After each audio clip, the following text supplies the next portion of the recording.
मेरे प्यारे भारतवासी भाइयों बहनों, नौजवान साथियों, छात्र व छात्राओं, हम राष्ट्र के सभी उन जिम्मेदार नागरिकों से जिनके कंधों पर राष्ट्र के निर्माण का दायित्व है अथवा वो समझते हैं कि राष्ट्र निर्माण में सहयोग करना उनकी नैतिक जिम्मेदारी है, उनसे निवेदन करना चाहते हैं कि क्या मूर्तियां किसी भी समस्या का समाधान है? यदि नहीं तो फिर मूर्तियों पर, प्रतिमाओं पर इतना बड़ा आंदोलन करने की आवश्यकता क्यों महसूस करते हैं?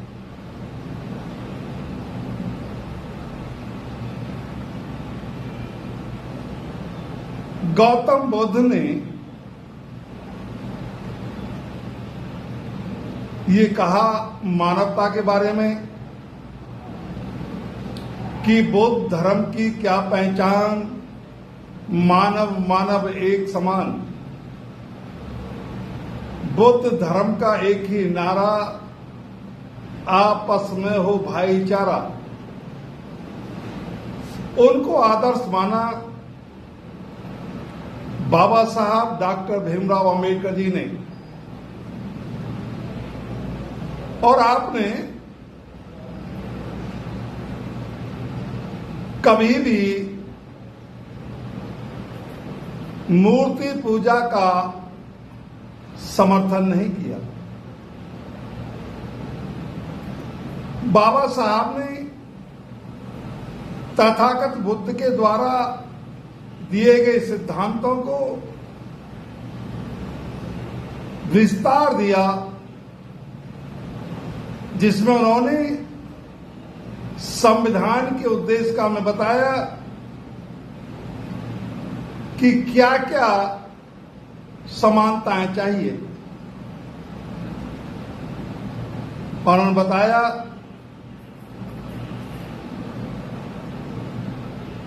कि 3 प्रकार की सामाजिक, आर्थिक और राजनीतिक न्याय बराबरी कहते हैं। 3 प्रकार की बराबरी कम से कम मानव के लिए आवश्यक है। हम जो हमारे महान बुद्धिजीवी हैं, जो आंदोलनरत हैं या करने की रूपरेखा बना रहे हैं, या जो नेतृत्व करते रहे हैं, उन्होंने इन 3 प्रकार की समानताओं को अपने जीवन में कितना आत्मसात किया है, कितना आत्मसात करना चाहते हैं।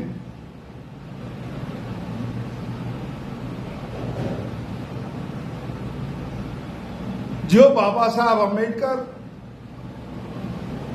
मूर्ति पूजा के सदैव विरोधी रहे हैं, किसी भी कल्पना के, किसी भी दिखावा और पाखंडवाद के, उसी का समर्थन करके हम क्या उनके समर्थक होने का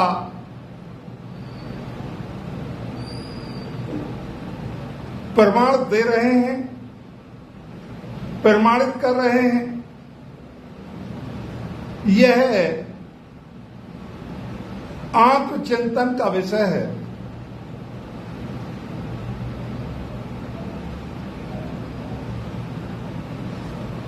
यदि हम ऊर्जा को, जो अधिकार आपको मिले हैं, कुछ अधिकारों को हटा देते हैं, कम कर देते हैं और उसी के लिए आप संघर्ष करने लग जाते हैं और यथास्थिति हो जाती है। यानी कि हम उस दिशा में नहीं बढ़ रहे हैं जिस दिशा में बढ़ने की आपने अपेक्षा की थी। इसे नेतृत्व की दूरदृष्टि का अभाव कह सकते हैं, चिंतनशीलता का अभाव कह सकते हैं, या फिर जानबूझकर संकीर्णताओं में समाज और देश के अनुसूचित जाति, जनजाति, अनपिछड़ा वर्ग और धार्मिक अल्पसंख्यकों के को दिशाहीनता में ले जाने का कुप्रयास भी कह सकते हैं। आप जो उचित समझें और सार्थक समझें उसे परिभाषित कर सकते हैं, लेकिन यह निश्चित है कि जो मूर्ति आदमकद प्रतिमा बाबा साहब डॉक्टर भीमराव अंबेडकर जी की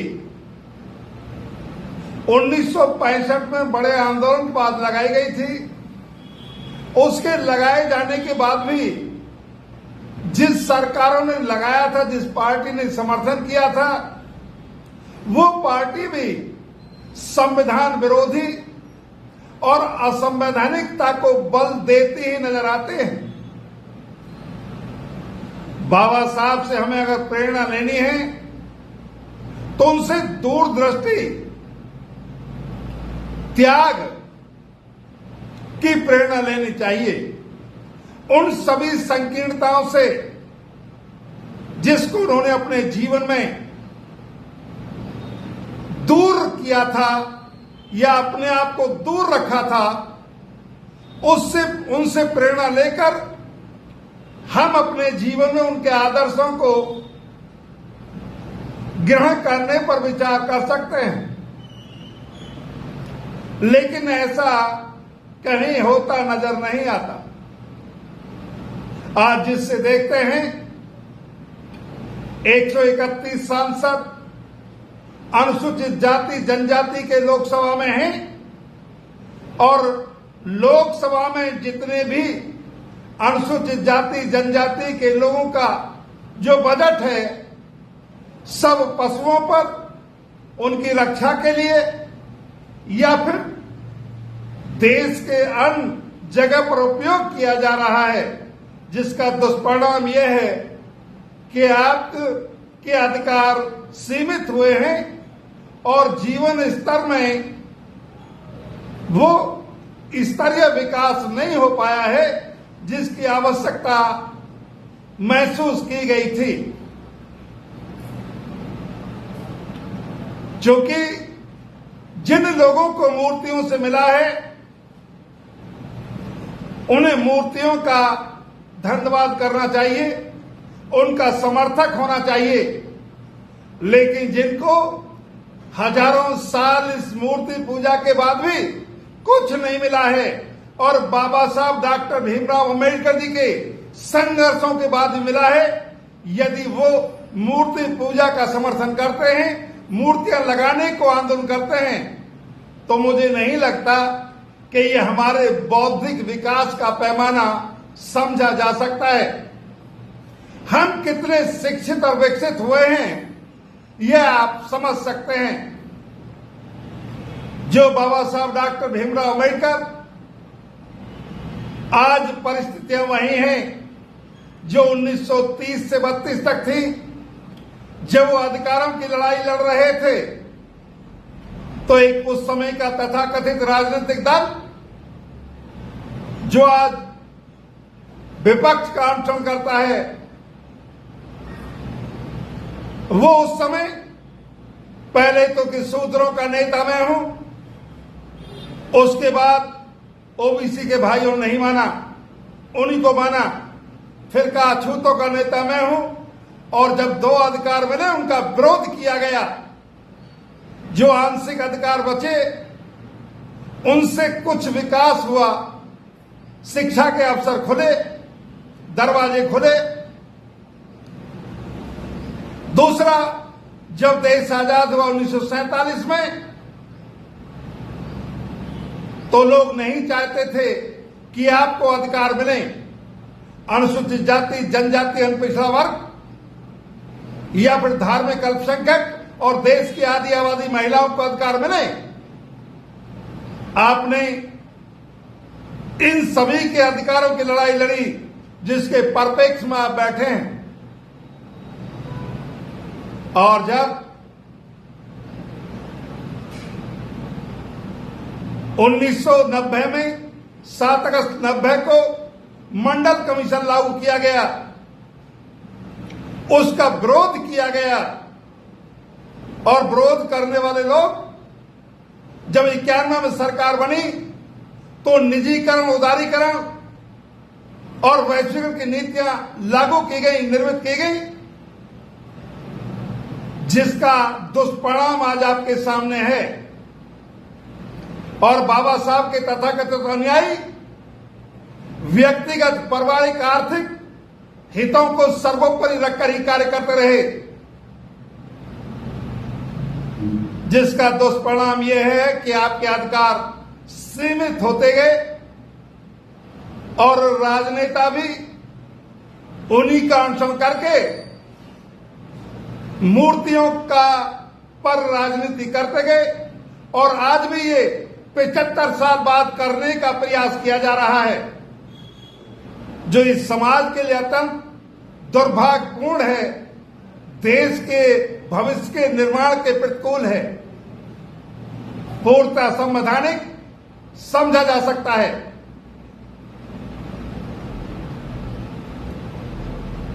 मूर्तियों से आपका हित नहीं होगा,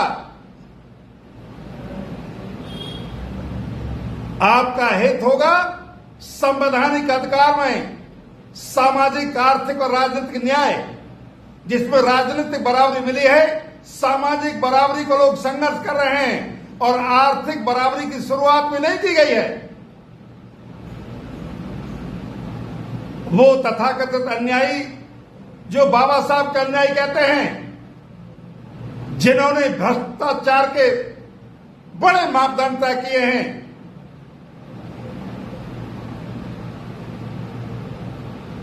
आज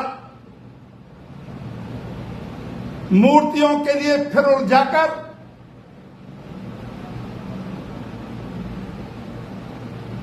छात्र की, नौजवानों की, देशवासी के, देश के अनुसूचित जाति, जनजाति के लोगों की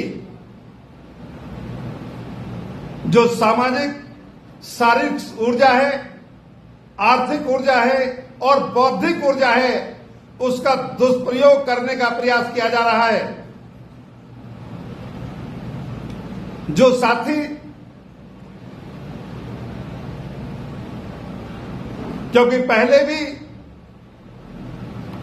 आंदोलन में बहुत सारे लोग जाते रहे हैं, जिन पर नेता तो चमके हैं, लेकिन जो आंदोलन में गए हैं, बहुत सारे लोगों पर केस दर्ज हुए हैं।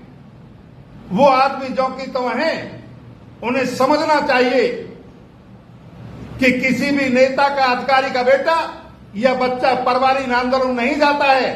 सीधे साधे लोगों को जाति के नाम पर, धर्म के नाम पर, भावनाओं को उकसाने के नाम पर दुरुपयोग किया जा रहा है। हम आशा करते हैं कि इस देश के अनुसूचित जाति, जनजाति के चिंतनशील, जागरूक लोग अपने विवेक का सार्थक उपयोग करेंगे और वो ये निर्णय अवश्य लेंगे कि सही दिशा में उन्हें क्या करना चाहिए।